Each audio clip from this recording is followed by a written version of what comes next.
Hey tenor guitar players, here's the next video in this playlist. Today we are going to dive into some actual jazz chords. Now, jazz chords differ from what most of us have played, maybe playing some folk songs, some pop songs, some country tunes, some sacred tunes.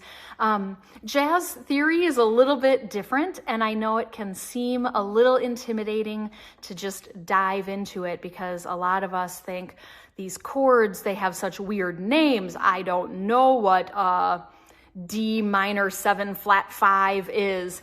You don't have to dive into the deep end right away, although you'll probably want to as you get inspired to play. But today I've created a slideshow that is just gonna introduce you to the most basic jazz progression.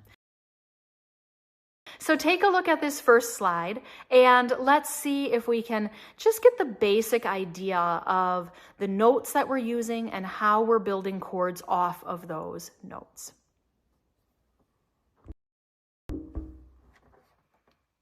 All right, as we get started, it's important to know that everything that we're talking about today is through the key of C.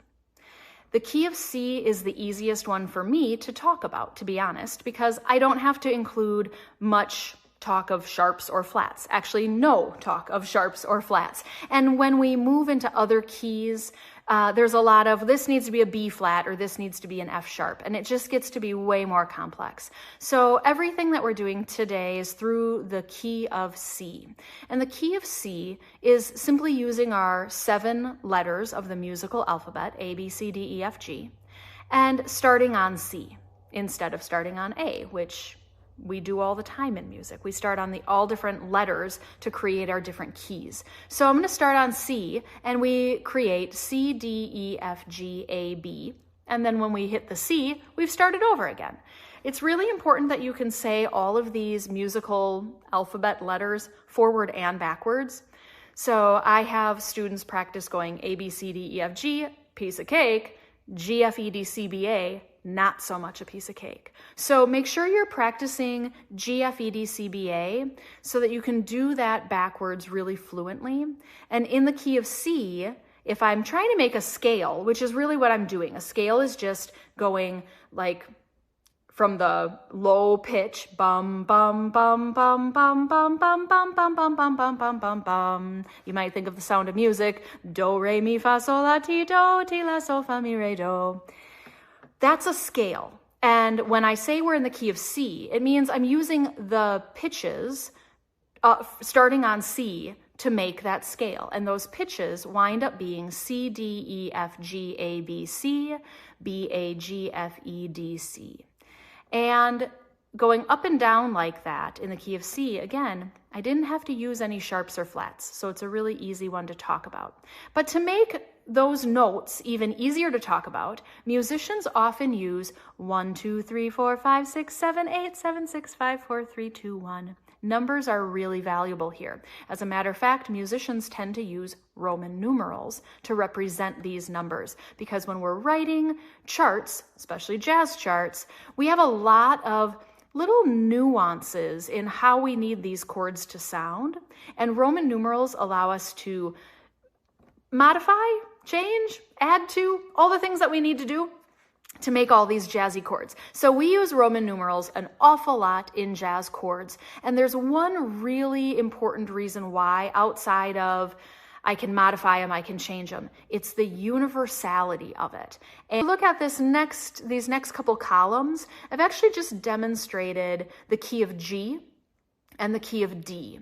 So we now have 3 columns, C, G, and D. This would be a song in C, a song in G, a song in D. But notice the number 1 chord is a number 1 chord no matter what. If I'm in the key of D, D is the number 1 chord. If I'm in the key of G, G is the 1 chord. If I'm in the key of C, C is the 1 chord.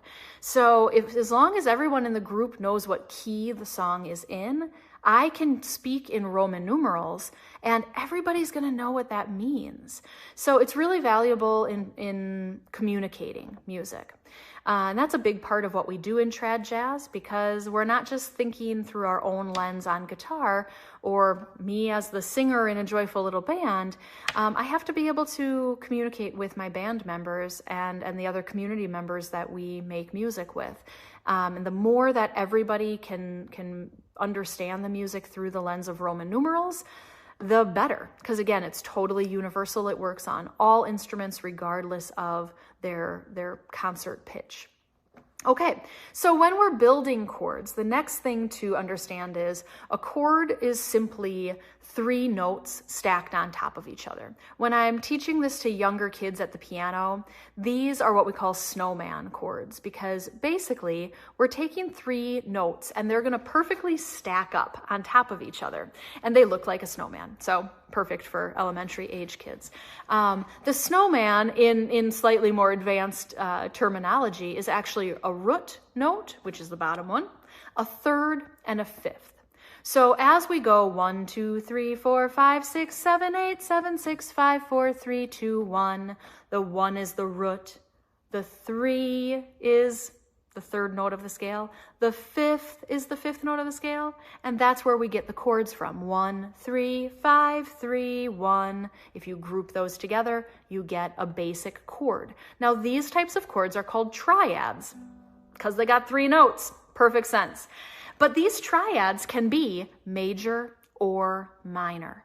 So there's 2 types of triads that are by far the most common: major triads and minor triads. So we want to get our ears used to hearing things like a major sound compared to a minor sound. So maybe think through the chords that you know and ask yourself, hey, am I playing a C major or a C minor? Am I playing a G major or a G minor? Give that some thought, because those are the 2 basic qualities in a triad: major and minor. Full disclosure, there's actually 4 different possibilities, but we're not going to tap into the 2 lesser used tonalities for this video.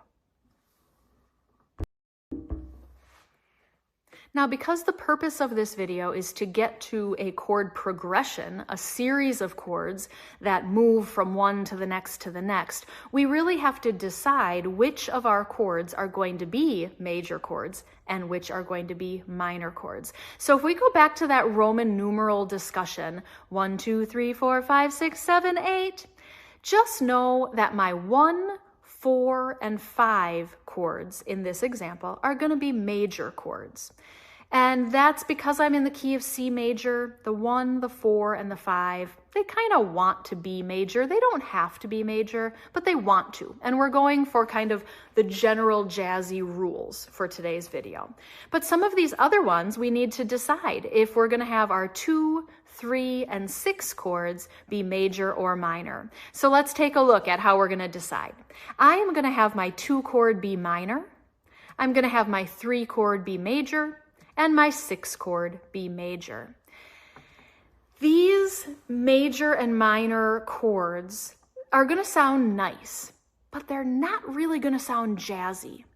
So we have another element when we're talking about really common jazz chord theory, which is to create a sound that is a little bit unstable. And a sound that is unstable or unsettled gives you the feeling of wanting to go to the next chord. In other words, it doesn't sound complete. It sounds like a slinky going down a flight of stairs, and it just wants to go clippity, cloppity, clippity, cloppity, because it can't make the sound of a slinky, all the way down the steps. It's like it's pulling itself via gravity down. In music theory, we often use what are called 7th chords to create that feeling of instability, where the chord you're playing, if it's a 7th chord, it wants to go to something else. I sometimes explain this to my piano students like you've stretched out a rubber band, and it can be stretched out, but you know it wants to go back to its other form. So it's the same thing in chords. When we play a 7th chord, it wants to go to something else. So let's take a look at how we build 7th chords in the key of C and which ones are going to be 7th chords. So for starters, the chord that most wants to be a 7th chord is the number 5 chord. which in the key of C, C, D, E, F, G, G is our 5 chord, and it wants to be a 7th. So let's go ahead and let that one be a 7th. And then we're going to have our 3 chord also be a 7th chord, and our 6 chord be a 7th chord. So now we need to figure out, well, what is a 7th chord? Why do they sound special, and how do they sound? Well, they're built off that same triad as a major or minor chord. So we still have the root, the 3rd, and the 5th. And if I were to just sing random pitches, and let's say I have my root right here, my 3rd is right here, my 5th is right here, and a 7th is up here, that's where we're creating the 7th chord. We're taking a triad with root, 3rd, 5th, and we're adding the 7th. Now, if we go back to my little snowman analogy, this would be not a 3 snowball snowman, but rather a 4 snowball snowman. So it would also be a really good ice cream cone, although not super stable. Oh, that's another way to think about it. You add more ice cream scoops and you're more likely to drop your ice cream on the sidewalk. So these 7th chords, they're shifty. They want to go to something else. So when we build off of that root, 3rd, 5th, 7th sound, we're creating a much more jazzy sort of experience, because jazz is all about pulling you from one chord to the next in a different way than, again, my kind of umbrella term of campfire songs, which tend to use 1, 4, 5 chords. So let's take a look at an actual chord progression. If you've never looked at a chord chart before, take your time figuring out these drawings. Okay, if you had a chance to look at these chord diagrams, you can see, hopefully, that we've got dots. The dots are where my fingers go. We've got lines. The lines is where I'm barring. I'm taking my entire index finger and pushing against all 4 strings at a certain spot on the neck. And that's what the numbers are, where you see the numbers 5 printed in some of these chords, actually in all of these chords. So these chord charts are put together where the 4 vertical lines are the 4 strings of your tenor guitar. The string names, again, for these chords to sound the way we want them to sound, you have to have Chicago tuning, which is D, G, B, E, as your 4 strings from the lowest to highest. D, G, B, it's the only way that these charts will work. And the names are correct. So the horizontal lines are your different frets. So again, that's why you see the number 5 with the bar, is because I try to make my chord charts with only 5 frets. I can't draw out the entire neck every time. First of all, it would take up a ton of room, and it actually wouldn't be very concise in terms of what you're playing and where you're supposed to be. So the number 5 is really important because it's anchoring our home plate. This idea that I can use ukulele chords like a C chord from the 5th fret, and it's a perfect C chord, just like a ukulele player would have played down here. I just move it up to my 5th fret and do the same shape. This was certainly talked through in earlier videos. So if this is the first video you're watching, go back and watch some of those others. Tenor guitars are perfect for ukulele players. So looking at these chord charts, you can see I have 6 chords. I am leaving the 7th chord of our scale completely out of this because it just isn't necessary for this progression that I made. It's also one of those unique diminished chords that we aren't going to dig into right now. The 6 that I do have written, though, are the 1, 2, 3, 4, 5, and 6 chord, and we've already determined which ones of those are major and which are minor, and we've also determined which ones have the 7th on top of the basic triad. So take a look at the Roman numeral for the 2nd chord, which is our D minor. Notice the Roman numerals are using lowercase i's instead of capital I's. That is how we notate it's a minor chord. Super simple. It works every single time. Look at the 3 chord. I've got my 3 capital I's, and then I've got the number 7. Now, ideally, that 7 would actually be, I think it would be called superscript, an exponent. It would be up higher and maybe just drawn a little bit smaller. I couldn't get my computer to do that, and I was just trying to go fast. So this is how it looks on the screen right now, but that is the notation for a 7th chord. So we have E7, G7, and A7, and notice how they're written in their Roman numeral form. So again, the Roman numerals are universal, and they're very easy to modify, and the way that we write chords, it's just a really nice way to notate them. Let's try to play them. So we have a C chord, and we're going to bar across the 5th fret, and then do that C shape. For the D minor, we're going to stay barring across the 5th fret, and we've got our ukulele D minor shape because I'm at my 5th fret already. For the E7 chord, you could bar it, but I actually prefer to just use all 4 fingers as my little orange dots, right? I'm not barring this one, although I could take my index finger and bar all the way across. But for whatever reason, it's a little bit more comfortable and intuitive for this particular one for me to play each of the 4 strings, the frets, with each of my 4 fingers. So there's my E7. And then we have our F chord, and we have our G7 chord, and we have our A7 chord. Now you can tell that didn't sound like a song, certainly. And here's why. We're never going to actually play the chords in that order, 1, 2, 3, 4, 5, 6, 7. That doesn't create something that sounds very musical. It would be an odd tune. If you want to write a song using chords 1, 2, 3, 4, 5, 6, I would love to hear it. But it's not very intuitive to play them that way. So we need to shake up the order of these chords to give us something a little bit more jazzy. Let's take a look at the next slide. Okay, here we go. Now we've got the same chords in a different order. Notice there are only 5 of them. In this particular chord progression, I do not need a 4 chord. So now, out of my key of C, C, D, E, F, G, A, B, C, I am not using the 4 chord, which is F, and I'm also not using the 7 chord, which is B. This leaves me with 1, 2, 3, 5, and 6. These are the ones I've put into a particular order, and this is where really jazz theory comes from. I often say that music is beautifully creative and amazingly artistic, but it is not chaotic and it is not random.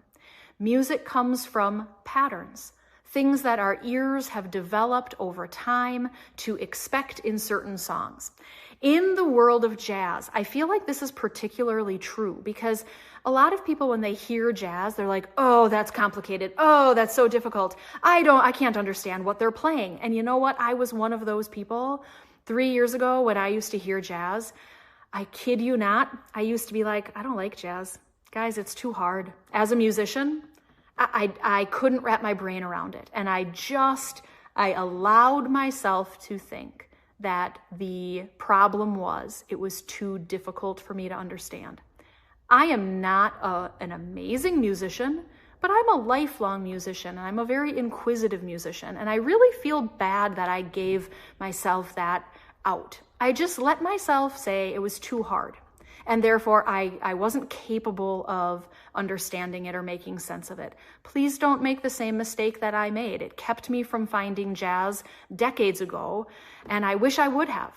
So as we dive into jazz theory, just know we're gonna go one little step at a time. This first step is something you can rewatch over and over and over again and write it down yourself. Grab a notebook. I have a practice journal sitting right here, as a matter of fact. I'm constantly taking notes for myself. I love waking up in the morning and my first cup of coffee is taking some notes, mapping out some chords, trying to figure out what in my previous personal rehearsal time maybe didn't go well, or I wanted to specifically review. And then maybe it was what the band rehearsed last week, thinking, okay, man, everybody else is doing a really, really good job on that tune and I keep missing those chords. Keep a practice journal so that you're asking yourself to write down, draw, think through what you're learning. This would be a perfect time to start that practice journal. It is a really neat element, another artistic element to being a musician. Anyway, I'll get off my soapbox about practice journals. I also really just like pencils and paper. All right, so the chords that we're actually learning in this jazzy order is simply the most common progression of chords in jazz. So once your ears tune into this, you're gonna hear it all the time, and you're gonna think, there it is, there it is. I heard it there it is again. And that's really exciting when you're listening to trad jazz and you'll start to hear these patterns. So let's take a closer look at the actual order that we're going to play these chords. We're going to be starting at the end. Look at the last chord. We're going to want to end on the C chord because we're in the key of C. I think of this like a baseball diamond. We are running around with all these other chords. There might be more than just 3 bases, but C is definitely home plate. And there is a sense of completion when you get to that C chord. When I play through these in this order, you're going to be able to hear that pushing and pulling through, especially the 7th chords, because remember, a 7th chord creates that unstable sort of feel, wanting to get pulled to the next chord like a slinky going down the stairs until we land on our C chord. So as we go through here, we're going to end on a C chord, but look at the other ones. Look at the order that we're going in. We're going from E7 to A7, D minor to G7. This seems like a random order, but remember, music isn't random and it's not chaotic. There is a reason why we are playing a 3 chord, a 6 chord, a 2 chord, a 5 chord, and a 1 chord. Okay, let's actually hear what these are going to sound like. In this jazzy pattern, we're going to start on our E7 chord, and then A7. Here's this D minor, G7, C. What I'm going to try to do is to take these chords and turn them into an 8-bar segment. And the way I'm going to do that is do the E7 chord for 2 bars, 2 measures, the A7 also for 2 bars, the D minor for only 1, the G7 for only 1, and the C for 2. So that's going to be 1 and 2 is E7, 3 and 4 is A7, 5 is D minor, 6 is G7, and then 7 and 8 will both be C. I think you'll hear that it's a really intuitive kind of natural sound. So let's do it from that standpoint. I'm going to count the measures as I play them. Measure 1, 2, 3, 4, 5, 6, 7, 8. Repeat. 1, 2, 3, 4, 5, 6, 7, 8. It has a very natural sort of vibe. So here's the chord progression that you can sit and practice. Hit pause, play this over and over and over again, and see what happens as you're going from one to the next. You can hover on each chord longer. It doesn't have to fit into the 8 bars that I just kind of formed it into. So go ahead and hit pause with our 5 chords on the screen and play through this a couple of times, and then come back because I have one more activity to try.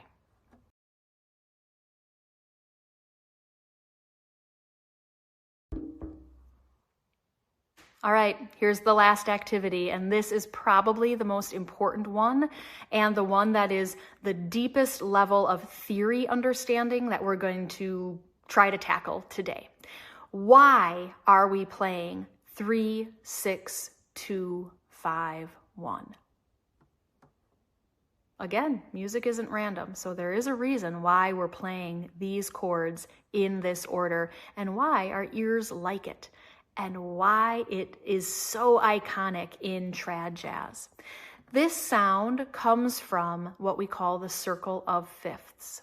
Now, from a music theory standpoint, we have to maybe get some vocabulary. When I say a fifth in music, I'm talking about an interval of a fifth. Intervals are simply the measurement between two notes, just like I can measure the distance from my house to my neighbor's house. I live out in the country, so that's a pretty long distance. But if I were sitting at the piano and I were playing two notes, maybe something that my hand could reach, I would be able to measure that very easily using intervals. We have things like interval of a second. Those are two notes that are real close together. Interval of a third, interval of a fourth, interval of a fifth. If you want a reference here, if you happen to have a piano, if you want to see what a fifth looks like, take your 5 fingers, place them on 5 white notes that are all right next to each other. Don't let any of your fingers spread out or jump across any notes. Just 5 white notes. And then play your thumb and your pinky at the same time. Your hand will naturally reach the interval of a fifth if you're not skipping any notes. And again, this is really only for the white notes to visualize. So that's the interval of a fifth. It is also what you sing if you sing Twinkle, Twinkle. That is a fifth. 5, 4, 3, 2, 1. 1, 2, 3, 4, 5. So conceptually, even if you don't consider yourself a singer, I would suggest you sing some of these, because singing it, we naturally feel 1, 2, 3, 4, 5, 1, 5, 1. That is the interval of a fifth. Now, the magic is the circle of fifths is simply taking a starting note and going down 5 notes, and then going down 5 more, and then going down 5 more. It creates this loop as you go through your different chords. So take a look at the most exciting theory knowledge of this video. When I'm playing that E7 chord, I can sing this note E. And if I go down 5 notes, I am going to land on the next chord. Here it is. E, D, C, B, lo and behold, A. Those are my 5 notes. E, D, C, B, A, which is why the second chord in the progression is A. A, and now A, G, F, E, D. There's that D minor. Sorry, I keep on putting my pick down to show you my fingers. D, and now D, C, B, A, G, G, G, F, E, D, C. That, my friends, is the circle of fifths. If you have heard about the circle of fifths and were like, I don't know what that is, now you know. It is one of the key patterns that we use in trad jazz to move through a chord progression. And we often start that pattern on the 3rd chord, like we have in this example. But you can also actually start it on the 6th chord and just shorten that progression by 1 chord. You can even start it with the 2 chord, and that would lead you to the very, very common jazzy pattern called 2-5-1. If you've heard jazzers talk about that and you've always wanted to know what it is, it's the circle of fifths, guys. It's just the Roman numeral representation of what the pattern actually is when you move through by fifths, going down by fifths. So 3, 6, 2, 5, 1. And if we put that in time with our 8 bars, I think it sounds particularly great like this. 3, 6, 2,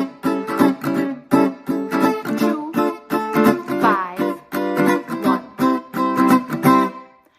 Notice I'm not bothering to say 7, okay? It's just a little bit easier when we're talking through them, but I could, right? If I needed to clarify that these are seventh chords, I certainly could. But I think the idea of 3, 6, 2, 5, 1 is really, really valuable. And even if, again, you don't consider yourself a singer, singing it like this: E, D, C, B, A, A, G, F, E, D, D, C, B, A, G, G, F, E, D, C, really helps you conceptualize that you are going down 5 notes. So sit with an instrument like a tenor guitar or a baritone ukulele and sing. Just sing these pitches and hear how they fit together and how you're walking down by 5 notes. This is the most common pattern in trad jazz. In the next video, here's a little teaser. The next video, we're going to take that key of C, and I need to note that we don't play in the key of C very often in a joyful little band. It's just not a very common key. Again, I'm using it for educational purposes because I'm tailoring this to ukulele players who are either playing around with a baritone or have gotten a tenor guitar. But the next thing we're going to do is start to move all of these chords, because whether you know it or not, you have learned movable chords if you are playing them the way that I've written the chord charts, which means I can take any of these chords, like that E7,